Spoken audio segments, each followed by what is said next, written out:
तेरा कितना नुकसान हुआ क्या तुझे पता है? अब उसकी भरपाई कौन करेगा? तेरा बाप। देखो, नफा नुकसान धंधे व्यापार में लगा रहता है, लेकिन इसका मतलब ये नहीं है कि तुम मुझसे बदतमीजी करोगे और मेरे पिता से इस तरह से बात करोगे। बहुत गलत बात है ये। तभी ग्राहक ने हरिया का गिरेबान पकड़ लिया। अबे छोटंके, चड्ढी में मूतने के दिन गए नहीं और बाप बाप की बात करता है। शुक्र मना कि तुझे मारा नहीं। आज प्रीतमपुर गांव में मेला लगा हुआ है। तुझसे जो बर्तन मैंने खरीदे थे उन्हें ज्यादा दाम पर बेचने वाला था, पर अब नहीं बेच पाऊंगा क्योंकि तेरे सारे मिट्टी के बर्तन बेकार निकले। मैं तुझे 2 दिन का समय देता हूँ। 2 दिन के अंदर अंदर मुझे मेरे सारे पैसे वापस चाहिए, समझा?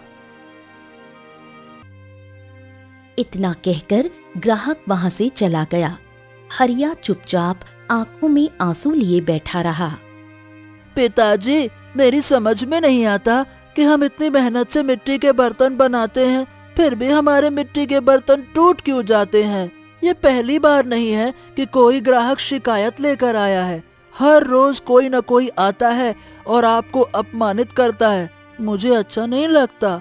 आप मेरे पिताजी हैं ना, जबकि दूसरे कुम्हार लोगों के बर्तन नहीं टूटते। ऐसा क्यों पिताजी? हाँ, सब बताऊंगा बेटा, सब बताऊंगा। रात के समय तुझे सारी बात समझाऊंगा। चल। शाम के वक्त हरिया बाजार समेटकर अपने घर चला गया। घर पहुंचते ही उसकी पत्नी शांति उसका उतरा हुआ चेहरा देखकर बोली, क्या हुआ? आपका चेहरा क्यों उतरा हुआ है? अरे कुछ नहीं शांति, बस थोड़ी सी थकान हो गई है और कुछ नहीं। नहीं माँ, आज ना फिर एक ग्राहक शिकायत लेकर आया और पिताजी से बदतमीजी करने लगा। उसने पिताजी का गिरेबान तक पकड़ लिया। हाँ। ये सुनकर शांति के चेहरे पर क्रोध झलकने लगा। उस ग्राहक ने आपका सरेआम बाजार में गिरेबान पकड़ लिया और आपको अपमानित किया और आप चुप रहे। अरे शांति, मैं करता भी तो क्या करता, उसकी शिकायत जायज थी। अरे भाई, तुम तो जानती हो कि हम जो मिट्टी इस्तेमाल करते हैं उसकी गुणवत्ता बहुत खराब होती है। मैंने उसके खिलौने उसी मिट्टी से बनाए थे जो टूट गए। अब 2 दिन में मुझे पैसों का इंतजाम भी करना है। समझ नहीं आ रहा कि क्या करूं, कैसे करूंगा। हाँ। इतना कहकर हरिया गहरी सोच में चारपाई पर बैठ गया और शांति खाना बनाने लगी। मैं समझा नहीं पिताजी, क्या मिट्टी में भी गुणवत्ता होती है? हाँ बेटा, हम जिस मिट्टी से बर्तन बनाते हैं वो जल्दी टूट जाती है। अच्छा, तो फिर अच्छी मिट्टी कहाँ मिलती है पिताजी? बेटा, हमारे गांव में बहुत सारे खेत हैं, जैसे सुखिया चाचा का खेत, धनिया चाचा का खेत। उनके खेतों की मिट्टी बहुत अच्छी होती है, मजबूत और टिकाऊ। हाँ, मगर वो अपने खेत की मिट्टी लेने ही नहीं देते। ओह, लेकिन क्यों पिताजी? क्योंकि गांव के जमींदार का आदेश है कि कोई भी कुम्हार खेत की मिट्टी नहीं ले सकता। हाँ, लेकिन आखिर जमींदार को क्या समस्या है? ये सुनकर हरिया मुस्कुरा उठा और अपने बेटे की ओर देखकर कहने लगा,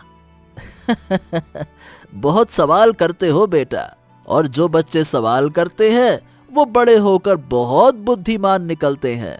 अच्छा, जानते हो हमारा गांव कुम्हारपुरा क्यों कहलाता है?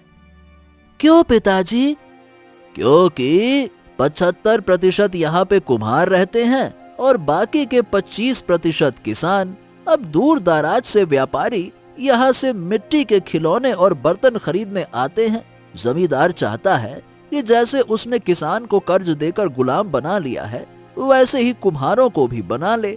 वो चाहता है कि हर किसान अपने खेत की मिट्टी कुम्हारों को बेचकर धन कमाए। और मनुष्य का स्वभाव तो जानते हो बेटा, लालची होता ही होता है। तभी शांति जो रसोई में थी चौंककर बोल पड़ी, तो क्या आप आज रात मिट्टी चुराएंगे? हाँ, मजबूरी है। मिट्टी खरीदने के लिए पैसे नहीं है और मुझे किसी भी हालत में 2 दिन में उस ग्राहक को नए बर्तन देने होंगे, नहीं तो मेरी बहुत बड़ी बेइज्जती हो जाएगी। आधी रात के समय हरिया अपने पुत्र अर्जुन से बोला, चलो सुखिया चाचा के खेत में चलते हैं, वहां से कुछ मिट्टी चुरा कर ले आते हैं। आज रात ही बर्तन बनाकर तैयार कर देते हैं, 2 दिन बाद बर्तन और खिलौने सूख जाएंगे। हाँ हाँ ठीक है पिताजी, चलो। ये सुनकर शांति घबरा गई। और अगर कहीं सुखिया चाचा ने आपको देख लिया तो कहीं वो पकड़ ना ले। ओहो, चिंता क्यों करती हो भाग्यवान, कुछ नहीं होगा। अब मुझे केवल उसके खेत की थोड़ी सी मिट्टी चाहिए, कौन सा उसके तिजोरी का धन उठा रहा हूं मैं। चिंता मत करो, मैं आता हूं। इतना कहकर हरिया ने अपने पुत्र अर्जुन को एक बोरी दे दी और कहा, चलो बेटा जल्दी चलो, आराम से चलना, हल्ला गुल्ला मत करना, है ना।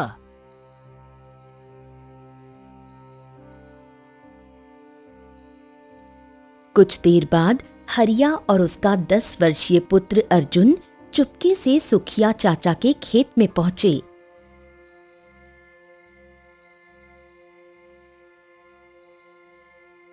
हरिया मिट्टी खोदकर बोरी में भरने लगा। तभी अचानक उसकी कानों में आवाज आई, जब आज तेरे ग्राहक ने तुझे सरे बाजार बेइज्जत किया ना, तभी मुझे लगा था कि तू ससुरा मेरे खेत से मिट्टी चुराने जरूर आएगा। ये सुनकर हरिया चौंक गया और पलट कर देखा। उसके पीछे सुखिया चाचा क्रोधित अवस्था में खड़े थे। मुझे क्षमा कर दीजिए चाचा, मुझे केवल थोड़ी सी मिट्टी चाहिए थी। अरे मिट्टी चाहिए थी? क्या तुझे नहीं पता कि जमींदार का आदेश क्या है? किसी भी कुम्हार को मिट्टी मुफ्त में नहीं दी जाएगी, हैं? जानता हूँ चाचा, लेकिन मेरे पास धन नहीं है। अगर आप चाहें तो मुझे थोड़े समय की मोहलत दे दीजिए, मैं चुका दूंगा। शायद तू जानता नहीं है कि जमींदार ने यह भी कहा है कि अगर कोई कुम्हार मिट्टी चुराते हुए पकड़ा जाए तो उसे पेलम पेल दंड दिया जाएगा। हाँ, चल चल तू। इतना कहकर सुखिया चाचा ने हरिया को पकड़ लिया और अर्जुन को जबरदस्ती जमींदार की हवेली की ओर घसीटते हुए ले गए। जमींदार ने हरिया और उसके पुत्र को देखा तो चौंक गया। सुखिया चाचा ने सारी घटना विस्तार से सुनाई। जमींदार, ये दोनों बाप बेटे मेरे खेत से मिट्टी चुरा रहे थे। मुझे लगा इन्हें पकड़कर आपके पास लाना चाहिए, इसीलिए ले आया हूँ। अब आप जैसा ठीक समझें वैसा करें। ये रहे अपराधी। इतना कहकर सुखिया चाचा वहां से चला गया। क्यों भैया, क्या तुझे मेरा आदेश नहीं पता है क्या कि कोई भी कुम्हार मिट्टी चुराए कोई समस्या नहीं, लेकिन तूने चुराई तो बात अलग है। ये सुनकर हरिया की आंखों से आंसू निकल आए। अब आखिरकार आप मुझसे इतनी दुश्मनी क्यों निभा रहे हैं? जमींदार क्रोधित हो गया और तुरंत एक कमरे में चला गया। वो मिट्टी का एक खिलौना लेकर आया और हरिया के सामने रख दिया। ये देख इसे तू ध्यान से, बता पहचानता है इसको? हाँ, मैंने ही बनाया था। जानता है तू, कुछ वर्ष पहले ये मिट्टी का खिलौना मेरी पुत्री से बातचीत करता था। ये सुनकर अर्जुन चौंक गया। हैं? ऐसे कैसे संभव हो सकता है? बिल्कुल संभव है अबे छुटंके, क्योंकि तेरा ही पिता उस समय जंगल से कहीं से शायद कोई जादुई मिट्टी लाया था, जिससे उसने ये खिलौना बनाया। उस समय तेरे पिता के खिलौने बहुत बिकते थे। हर राज्य का व्यापारी केवल उसी से खरीदना चाहता था। बाकी कुम्हारों के बर्तन कोई देखना तक नहीं चाहता था। लेकिन फिर अचानक क्या हुआ? अचानक हुआ ये कि मिट्टी के खिलौने ने बात करना बंद कर दी और तेरे पिता के सारे ग्राहक गायब हो गए। मुझे ये जानना है कि वो मिट्टी लाया कहाँ से था। बता, कहाँ से लाया था वो मिट्टी? देखिए देखिए जमींदार जी, मुझ पर विश्वास कीजिए, मुझे सच में याद नहीं आता कि वो मिट्टी मुझे जंगल में कहाँ मिली थी। जब मैं उसे लेकर आया था तब बस एक आवाज आई थी, लालच के लिए मुझे कभी इस्तेमाल मत करना। और मुझसे वही गलती हो गई। जब धन आने लगा तो लालच भी बढ़ गया और बस सब खत्म हो गया। जमींदार ने गुस्से में मिट्टी का खिलौना फेंक दिया और डंडा उठाकर हरिया को पीटने लगा। अरे तेरी तो ले साले, झूठ बोलता है, मुझे बताना नहीं चाहता है? ले साले ले, सच सच बता दे, तू कहाँ से लाया था वो मिट्टी, बता। मेरे पिताजी को मत मारो मेरे पिताजी को। जमींदार ने मारना बंद कर दिया। अरे दफा हो जाओ यहाँ से। आज के बाद अगर तूने इस गांव की किसी भी खेत की ओर नजर उठाकर भी देखा तो मुझसे बुरा कोई नहीं होगा। भाग यहाँ से साले। हरिया कराहता हुआ अपने पुत्र अर्जुन को लेकर घर लौट आया। अर्जुन रोते हुए अपनी मां शांति को सारी घटना सुनाने लगा।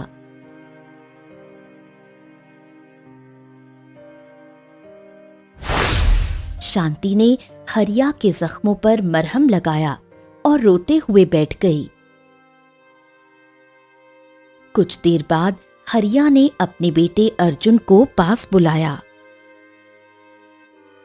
बेटा, तुम तो बहुत सवाल करते हो ना बेटा। आज तुमने जो कुछ भी सुना, क्या उसके बारे में कोई सवाल नहीं करोगे? नहीं पिताजी, आज मैं कोई सवाल नहीं करूंगा। जमींदार ने आपको जिस तरह से मारा, मैं इसे कभी नहीं भूलूंगा। ऐसे कौन मारता है? शांत हो जाओ बेटा, शांत हो जाओ। मैंने जमींदार से जो कहा वो सब कुछ सच था। जंगल में एक जगह है जहां जादुई मिट्टी का शासन है। वो मिट्टी इंसानों से बात करती है, लेकिन अगर कोई लालच से उसका इस्तेमाल करे तो वो मिट्टी उसे बर्बाद कर देती है। बेटे, मुझे तुम पर पूरा भरोसा है। अगर तू इस मिट्टी को दोबारा पा गया तो तू अपनी बुद्धिमानी से उसका सही इस्तेमाल करेगा ना? बोल हाँ। हरिया ने बेटे की आंखों में देखते हुए कहा, हाँ, और अपने पिता के अपमान का बदला जरूर लेगा। बोल हाँ, लेगा ना? इतना कहकर हरिया चुप हो गया। अब जाकर सो जा बेटा। अर्जुन चुपचाप जाकर सो गया।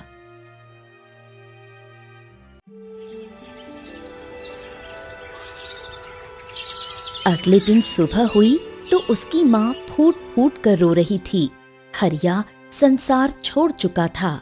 हरिया का अंतिम संस्कार कर दिया गया। समय ऐसे ही बीतता गया। कुछ वर्षों बाद अर्जुन की माँ शांति भी अपने पति के गम में चल बसी। अब अर्जुन अकेला रह गया। कहते हैं कि जिस बच्चे को बहुत कम उम्र में गम मिलते हैं वो बहुत जल्दी बड़ा हो जाता है।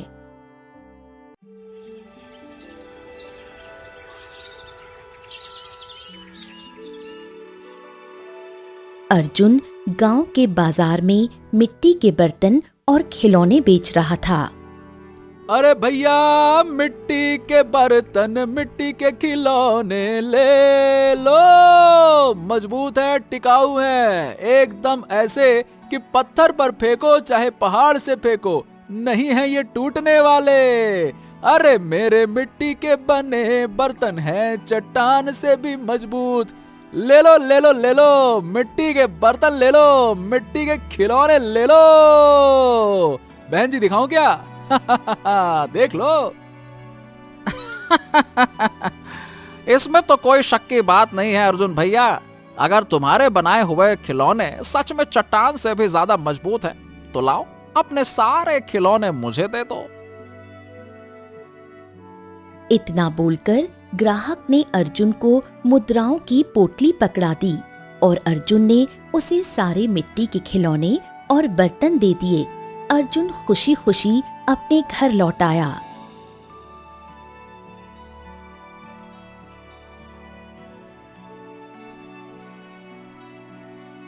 हाँ, ये लो अनुराधा। हाँ, मुद्राओं की पोटली, आज भी मेरे सारे बर्तन बिक गए। हाँ। जानती हूँ, कल तुम सुखिया चाचा के खेत से फिर से मिट्टी चुरा कर लाए थे ना? उन्हीं के खेत की मिट्टी से तुमने सारे बर्तन बनाए हैं। अर्जुन, आखिर तुम मिट्टी चुराना कब बंद करेगा? क्यों बंद करूं? अरे खेत की मिट्टी सुखिया चाचा के बाप की है क्या? मैं तो मिट्टी चुराऊंगा, क्योंकि तुम अच्छी तरह से जानती हो, इस गांव का कोई भी किसान मुझे अपनी मिट्टी नहीं देगा। जमींदार का आदेश ही ऐसा है कि चोरी करनी पड़ रही है, चाहता नहीं हूं। जानती हूँ, और ये बात तुम एक नहीं 1000 बार कह चुके हो कि मरने से पहले तुम्हारे पिता ने तुमसे क्या बात कही थी। पर तुम खुद सोचो, क्या तुम उनकी बात को निभा रहे हो? क्या तुमने अभी तक उस मिट्टी की खोज की जिसके बारे में तुम्हारे पिता ने कहा था? तुम तो अब चोरी करने लग गए हो। सोचो अर्जुन, सोचो, जिस दिन जमींदार को पता लग गया, उस दिन वो तुम्हारा क्या हाल करेगा? ये सुनकर अर्जुन की आंखों में खून उतर आया। अगर जमींदार को यह लगता है कि वो मेरे पिता को बुरी तरह से पीटेगा मेरे आंखों के सामने और मैं भूल जाऊंगा, ये उसकी गलत फहमी है। और दूसरी बात, वो मुझे कभी भी किसी भी खेत से मिट्टी चुराते हुए पकड़ ही नहीं सकता। तुम नहीं जानती राधा, जब मेरे माँ और पिताजी मुझे छोड़कर चले गए थे, तब मैं अकेला पड़ गया था। पिताजी से मैंने मिट्टी के खिलौने बनाना सीख तो लिया था, लेकिन मिट्टी के अच्छे खिलौने सिर्फ अच्छी मिट्टी से ही बनते हैं। और जमींदार ने मेरे पास और कोई रास्ता नहीं छोड़ा, क्योंकि उसका आदेश साफ है, इस गांव का कोई भी किसान मुझे चाह कर भी अपनी मिट्टी नहीं देगा। राधा ने अपने पति अर्जुन से कुछ नहीं कहा और चुपचाप खाना बनाने में लग गई। इधर दूसरी ओर बूढ़ा हो चुका जमींदार अपने घर में बैठा था। तभी वहां पर सुखिया चाचा आ पहुंचे। जमींदार, देखो भाई, मेरे कानों में रोज खबरें आ रही हैं कि अर्जुन रात के समय मेरे खेत से मिट्टी चुरा रहा है। हैं? अरे हाँ हाँ हाँ, ये बात तो तुम रोज आकर यहाँ बताते हो, लेकिन अभी तक तुम उसे रंगे हाथों पकड़ तो नहीं पाए। 20 वर्ष पहले तुमने उसके पिता को तो बड़ी आसानी से पकड़ लिया था और घसीटते हुए यहाँ तक ले आए थे। अब क्या हो गया? डर गए क्या? अरे डर नहीं गए जमींदार, ये ससुरा अर्जुन बड़ा ही चालाक है। न जाने रात के कौन से पहर वो आता है, मिट्टी लेकर चला जाता है। अब बताना देखो मेरा कर्तव्य था, बाकी आपका काम। इतना कहकर सुखिया वहां से चला गया। तभी जमींदार की पुत्री रेखा वहां आ पहुंची। पिताजी, आखिर आप अर्जुन के पीछे क्यों पड़े हुए हैं? अरे मिट्टी ही तो चुरा रहा है, सोना चांदी तो नहीं चुरा रहा। जमींदार रेखा की ओर घूरकर देखने लगा और उसका हाथ पकड़कर अपनी पत्नी के पास ले गया। रियो रेखा, ये बता, तुझे बचपन का वो मिट्टी का खिलौना याद है? हाँ याद है। तुम्हारी माँ को शुरू से ही जादू टोने में बड़ी दिलचस्पी रही है। बरसों पहले जब हरिया ने वो मिट्टी का खिलौना मुझे दिया था, तब तुम्हारी माँ ने पहली ही नजर में उसे देखकर कहा था कि उसमें साधारण मिट्टी नहीं है, बल्कि बड़ी ही असाधारण जादुई मिट्टी का उपयोग किया गया है। और तुम्हारी माँ का कहना था, अगर वो मिट्टी उन्हें मिल जाए तो वो अपनी तंत्र मंत्र की शक्ति से कुछ ऐसा कर सकती हैं जो कल्पना से परे होगा। ऐसा क्या होगा जो मेरी कल्पना से परे होगा? रेखा की मां तुरंत एक कक्ष में गई और वहां से एक तस्वीर निकाल कर लाई। उस तस्वीर में एक बहुत ही भयानक राक्षस बना हुआ था। ये तो किसी भयानक राक्षस की तस्वीर है। ये हमारे काले जादू की दुनिया का राक्षस है। जादुई मिट्टी के प्रयोग से मैं इस राक्षस को जीवित कर सकती हूं। क्या? मैंने अपनी तंत्र शक्तियों से उस जादुई मिट्टी के बारे में पता लगाया था। अगर उसी जादुई मिट्टी से उस राक्षस की मूर्ति बनाई जाए तो वो मूर्ति जीवित राक्षस में परिवर्तित हो सकती है, और अगर हम इस राक्षस को जीवित करने में कामयाब हो गए तो ये राक्षस हम सबको अमर बना सकता है। बड़े से बड़ा योद्धा या सेना भी इसका कुछ नहीं बिगाड़ पाएगी। हम सारी जिंदगी अमर रहकर सारे संसार में शासन कर सकते हैं। रेखा की आंखों में एक चमक आ गई। हाँ, अब ये ससुरा हरिया जादुई मिट्टी लाया कहां से था, इसका रहस्य उसी के साथ चला गया। परंतु रेखा, मुझे विश्वास है कि उसने इस बारे में अपने पुत्र अर्जुन को जरूर बताया होगा। पिताजी, अगर अर्जुन को जादुई मिट्टी के बारे में पता होता तो फिर वो सुखिया की मिट्टी क्यों चुराता? नहीं नहीं नहीं नहीं बेटा, मुझको लगता है कि कुछ ना कुछ तो हरिया ने जरूर बताया ही होगा। इसीलिए तो मैंने सारे किसानों को ये कह रखा है कि अर्जुन को मिट्टी ना दें। जब उसे यहाँ से मिट्टी मिलनी बंद हो जाएगी तब वो जरूर जंगलों में जाकर उस जादुई मिट्टी की खोज करेगा। बस हमें उसी दिन का तो इंतजार है।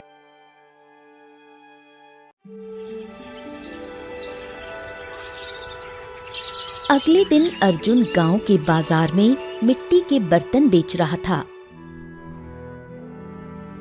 तभी वहां पर जमींदार आ गया। वो गुस्से से अर्जुन की ओर देखकर बोला, अरे ओ मिट्टी चोर, तूने जितनी चोरी करनी थी कर ली, समझा?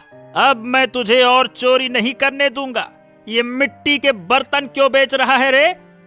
ये मिट्टी के बर्तन तूने सुखिया के खेत से चुराई हुई मिट्टी से बनाए हैं। ये सुनकर अर्जुन क्रोधित हो गया। और आप ये इतना दावे के साथ कैसा कह सकते हैं जमींदार? अरे खुद को बड़ा चालाक समझता है। सुखिया रोज शिकायत लेकर आ रहा है कि तू उसके खेत से मिट्टी तो चुरा रहा है। अब ये अलग बात है कि वो तुझे रंगे हाथों अभी तक पकड़ नहीं पाया। हाँ, तो जब पकड़ लेना तब ऐसी बातें करना। शक के आधार पर तुम मुझ पर आरोप नहीं लगा सकते, समझे? ये सुनकर जमींदार क्रोधित हो उठा और अर्जुन के सारे बर्तन तोड़ दिए। अरे ससुरे, ले तेरी तो लानत है तुझ पर अर्जुन। बरसों पहले मैंने तेरे पिता को कुत्तों की तरह तेरे सामने पीटा था, चोरी के आरोप में, और तेरी रगों में भी उसी का खून बह रहा है। उसी ने तुझे सिखाया होगा चोरी कैसे करते हैं, है ना? तेरा बाप चोर था और चोर का बेटा चोर ही होता है, और तू भी चोर है, चोर चोर। अरे चोरी चाहे खजाने की हो या मिट्टी की, चोरी चोरी होती है। इतना कहकर जमींदार आसपास की ओर देखकर गरज कर बोला, कान खोलकर सुन लो सब। अब से 24 घंटे इस गांव के हर खेत पर मेरे नौकर पहरेदारी करेंगे। अगर कोई भी कुम्हार मिट्टी चुराते हुए पकड़ा गया तो उसकी खैर नहीं। इतना कहकर जमींदार उसके बर्तनों को ठोकर मारता हुआ वहां से चला गया। अर्जुन चुपचाप अपने घर आया और सारी घटना अपनी पत्नी को बताई। जिस बात से डरते थे वही हुआ अर्जुन। तुम्हें याद है, तुमने बताया था कि जब जमींदार ने तुम्हारे सामने तुम्हारे पिता का अपमान किया था तो तुम्हें बहुत बुरा लगा था। तुमने कहा था कि तुम वो अपमान कभी नहीं भूलोगे, लेकिन आज तुमने अपने पिता का नाम मिट्टी में मिला दिया तुम्हें उस जादुई मिट्टी की खोज करनी चाहिए थी, पर तुम एक चोर बन गए अर्जुन। ये सुनकर अर्जुन रोने लगा। मुझसे गलती हो गई राधा, मुझे तुम्हारी बात माननी चाहिए थी। अब मैं गांव के किसी भी किसान के खेत से मिट्टी चोरी नहीं कर पाऊंगा, बल्कि जंगल में जाकर उस जादुई मिट्टी की खोज करूंगा अब मैं, और सारा जीवन ईमानदारी से काम करके बिताऊंगा। नहीं करनी चोरी मुझे अब। हाँ। इतना कहकर अर्जुन चुपचाप घर से बाहर निकल गया। तभी राधा दौड़ती हुई आई और बोली, कहाँ जा रहे हो तुम? राधा, अब मैं इस घर में तभी लौटूंगा जब मैं उस जादुई मिट्टी की खोज कर लूंगा जिसके बारे में मेरे पिता ने मुझे बताया था। मैं अब भी ये जानना चाहता हूं कि आखिरकार उस मिट्टी का रहस्य क्या है जिसने मेरे पिता को शुरुआत में धनवान तो बना दिया, लेकिन फिर बाद में इतना गरीब कर दिया कि कोई भी ऐरा गहरा नत्थु गहरा उनका गिरेबान तक पकड़ लेता था। मैं जानना चाहता हूं ये रहस्य क्या है।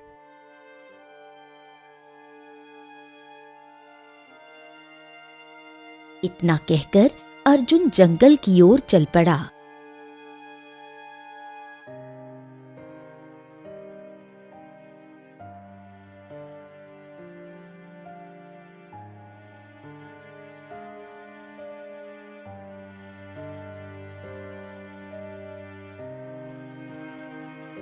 अर्जुन कई दिन तक जंगल में भटकता रहा, लेकिन उसे जादुई मिट्टी का नामो निशान तक नहीं मिला। थक हार कर वो एक वृक्ष के नीचे बैठ गया। हाँ, जंगल में भटकते हुए तो कई दिन हो गए, लेकिन मुझे तो कोई भी जादुई मिट्टी का नामो निशान नहीं मिला। लगता है मुझे निराश होकर वापस ही लौटना पड़ेगा। हो। तभी उसके कानों में एक थकी हुई आवाज टकराई। अर्जुन ने देखा सामने एक बूढ़ा व्यक्ति जमीन पर गिरा हुआ कराह रहा था। अर्जुन दौड़ता हुआ उसके पास जा पहुंचा। अरे बाबा, आप इस जंगल में क्या कर रहे हैं? अरे बेटा, जंगल ही मेरा घर है। मैं यहाँ से गुजर रहा था, अचानक से पैर में लग गई और गिर पड़ा। बहुत तेज प्यास लगी है। प्यास के मारे मेरा गला सूखा जा रहा है। अच्छा अच्छा अच्छा, आप चिंता मत कीजिए, मैं अभी पानी की तलाश करके आपको पानी पिलाता हूं, रुकिए। इतना बोलकर अर्जुन तालाब की तलाश में निकल गया।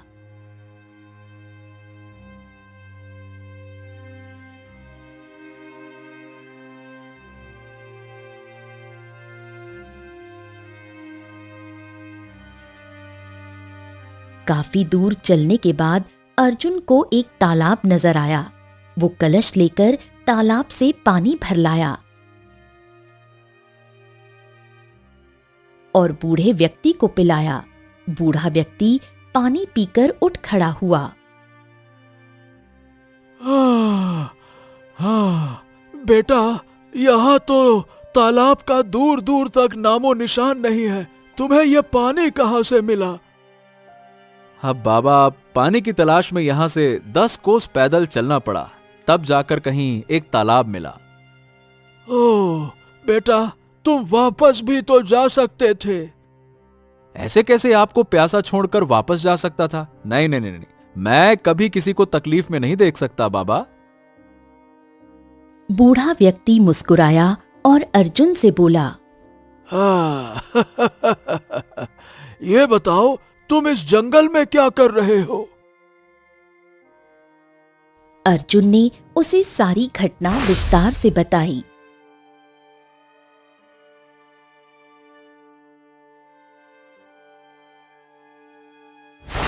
ओह, तो समझ लो, तुम्हें तुम्हारे पुण्य का फल मिल गया है बेटा।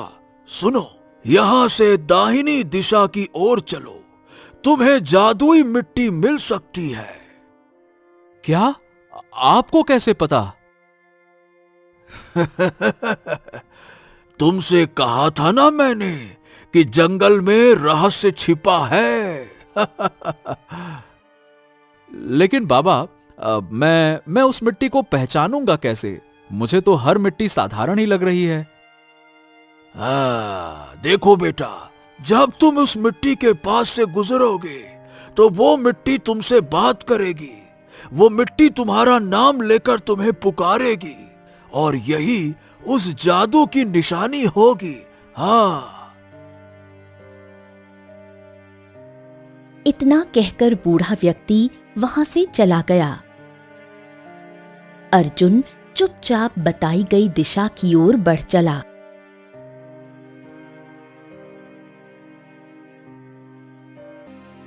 बहुत दूर जाने के बाद अर्जुन को एक मिट्टी का ढेर नजर आया, जिसके सामने एक बहुत ही सुंदर तालाब था।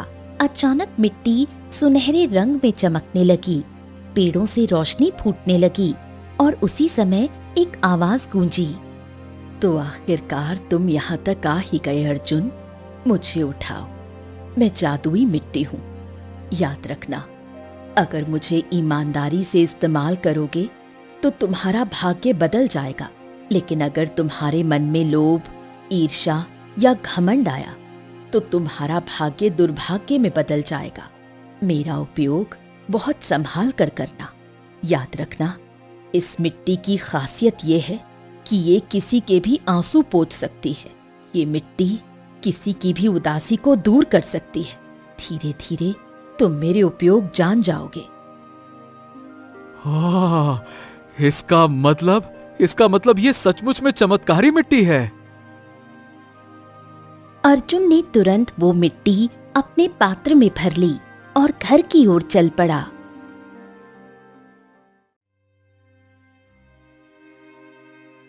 मगर वो अभी आधे रास्ते में ही पहुंचा था कि उसे एक बूढ़ी औरत पेड़ के नीचे बैठी मिली, जो फूट फूट कर रो रही थी।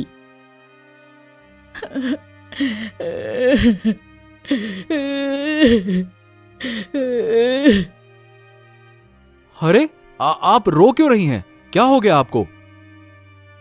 मैं तुझे क्या बताऊं बेटा, परसों पहले अपनी 10 साल की बिटिया के साथ इस जंगल में घूमने आई थी। न जाने झाड़ियों से कहां से एक शेर आ गया और मेरी आंखों के सामने मेरी बेटी को उठा ले गया। तब से मैं कभी अपने घर वापस नहीं गई।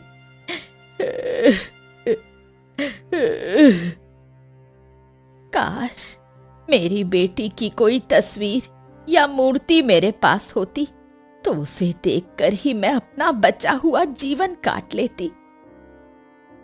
ये सुनकर अर्जुन चौंक गया। हो, आपका दुख सुनकर मुझे बहुत बुरा लगा। मैं एक कुम्हार हूँ, मिट्टी के बर्तन और खिलौने बनाता हूँ। आप मुझे बताइए, आपकी बेटी कैसी दिखती थी? मैं आपकी बेटी की मूर्ति बनाने का पूरा प्रयास करूंगा। उसे देखकर शायद आपका मन थोड़ा हल्का हो जाए। बूढ़ी औरत के होठों पर एक चमक आ गई। वो अर्जुन को अपनी बेटी का हुलिया बताने लगी। कुछ देर में अर्जुन ने वैसी ही एक छोटी सी गुड़िया जादुई मिट्टी से बना दी और बूढ़ी औरत को दे दी। अचानक रंग बिरंगी रोशनी से वो मिट्टी की सुंदर गुड़िया एक वास्तविक लड़की में परिवर्तित हो गई। मेरी बेटी जीवित हो गई। बरसों बाद मुझे मेरी बेटी मिल गई। इतना कहकर उसके आंसू गायब हो गए और होठों पर मुस्कान आ गई। अरे वाह! इसका मतलब जादुई मिट्टी ने सच कहा था। ये मिट्टी किसी के होठों पर मुस्कुराहट वापस ला सकती है। तुमने तो मेरी बेटी को दोबारा जीवित कर दिया। क्या नाम है तुम्हारा बेटा? मेरा नाम अर्जुन है। मैं कुम्हारपुर गांव का रहने वाला हूँ। तुम्हारे साथ जो भी चमत्कार हुआ बूढ़ी अम्मा, कृपया करके बस इसे किसी को बताना मत। इसे हमेशा ही रहस्य रखना, ठीक है ना? चलो अब मैं चलता हूँ। इतना कहकर अर्जुन वहां से चला गया।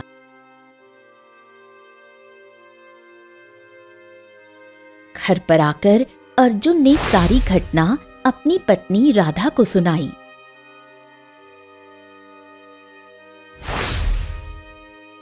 बहुत अच्छा हुआ अर्जुन, तुमने अपने पिता का सपना पूरा कर दिया।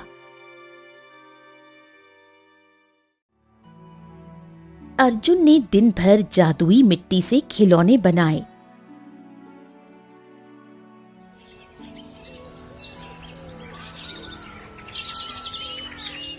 अगले दिन उसके सारे खिलौने बिक गए। समय बीतता गया और देखते ही देखते अर्जुन अपने गांव का सबसे प्रसिद्ध कुम्हार बन गया। उसकी टूटी फूटी हवेली की जगह अब एक सुंदर हवेली बन चुकी थी। एक रात अर्जुन अपनी पत्नी राधा के साथ सो रहा था। अचानक खटर पटर की आवाज आई। अर्जुन की आंख खुल गई। उसने राधा को उठाया। राधा, तुम्हारी आवाज कैसी आ रही है? ऐसा लग रहा है जैसे कोई बर्तन बना रहा हो। चलो जाकर देखते हैं। राधा और अर्जुन बाहर गए। उनके सामने मिट्टी के बर्तन अपने आप बन रहे थे। अरे राधा, राधा, ये तो चमत्कार हो गया। मिट्टी के बर्तन तो अपने आप बन रहे हैं। हाँ हाँ, और कितने सुंदर बर्तन बन रहे हैं।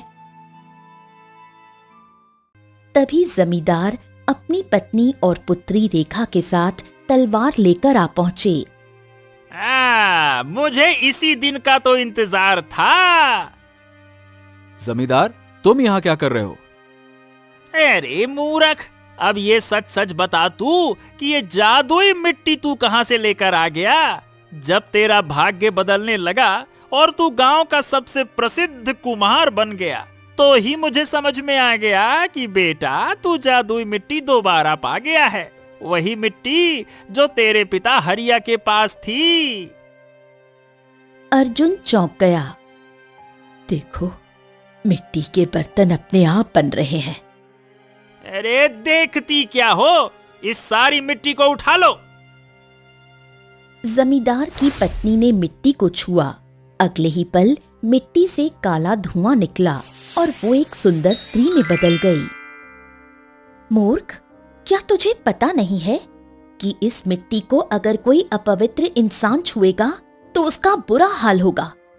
कौन हो तुम? मैं मिट्टी की देवी हूँ, जादुई मिट्टी की मालकिन। सुंदर स्त्री ने अर्जुन की ओर देखा। तुम्हारा मन लालच से मुक्त था। तुम्हें जो बूढ़ा व्यक्ति जंगल में मिला वो मैं ही थी। मैंने तुम्हारी परीक्षा ली थी कि तुम जादुई मिट्टी के लायक हो या नहीं। तुम्हारे पिता हरिया भी उस परीक्षा से गुजरे थे, मगर वो लालची हो गए। उनका भाग्य बिगड़ गया, पर तुमने उनकी तरह नहीं किया। तुम जब से धनवान बने लोगों की मदद कर रहे हो। तुमने सबसे पहले मदद उस बूढ़ी औरत की थी जिसकी बेटी को शेर खा गया था। सुंदर स्त्री ने जमींदार की ओर देखा। मूर्ख, हरिया ने जो मिट्टी का खिलौना तुम्हें दिया था और जो खिलौना तेरी बेटी से बात करता था, वो इसलिए बात करता था क्योंकि तेरी बेटी का मन कोमल था। बच्चों का मन बुराई से दूर होता है, इसलिए मिट्टी की जादुई शक्ति सामने आई। तभी वही बुजुर्ग औरत 2 सैनिकों के साथ आ पहुंची जिसकी बेटी को जंगल में शेर खा गया था। आप वही बुजुर्ग औरत हैं जो मुझे जंगल में मिली थी? मैं इस राज्य की महारानी रुक्मणी हूँ। सालों पहले अपनी पुत्री के साथ जंगल में गई थी। तुम्हारे सामने मेरी बेटी शेर द्वारा मारी गई। तब से मैं महल नहीं लौटी। अब तुमने मेरी बेटी को दोबारा जीवित कर दिया।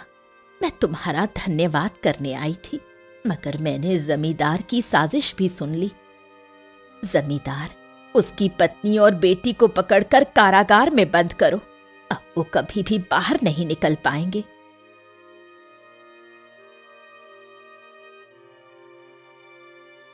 सैनिक ने आदेश का पालन करते हुए उन तीनों को बंदी बना लिया।